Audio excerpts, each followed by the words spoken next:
प्रभाग क्रमांक 41 मध्ये भारतीय जनता पार्टीच्या उमेदवारांनी वडाचीवाडी, होळकरवाडी परिसरात जोरदार प्रचाराची ताकद दाखवून दिली आहे.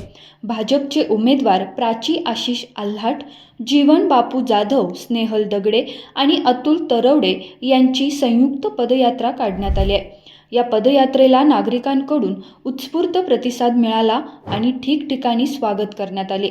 यावेळी संदीप बांदल, राजेंद्र भिंताडे, संतोष बांदल, अजय घुले, नवनाथ कोतवाल, सौरभ घुले, लक्ष्मणदादा झांबरे, रवींद्रभाऊ झांबरे, सुभाष थिट्टे, हेमंत काळभोर, दिनेश चौधरी, चंद्रकांतदादा झांबरे, युवराज झांबरे, अतुल खोटे, महेंद्र झांबरे, पंकज थिट्टे, विकास सुर्वे, सूरज खोटे, तुषार खोटे, अमित होळकर, उमेश झांबरे आदी पदाधिकारी उपस्थित होते. केंद्रात, राज्यात आणि पुणे महापालिकेत भाजपची सत्ता आल्यास वडाचीवाडी, होळकरवाडीसह नवीन समाविष्ट गावांचा खऱ्या अर्थाने विकास होईल, असा विश्वास उमेदवारांनी मतदारांना दिलाय. रोकठोक महाराष्ट्राला सबस्क्राईब करा आणि बेल आयकॉनवर क्लिक करायला विसरू नका.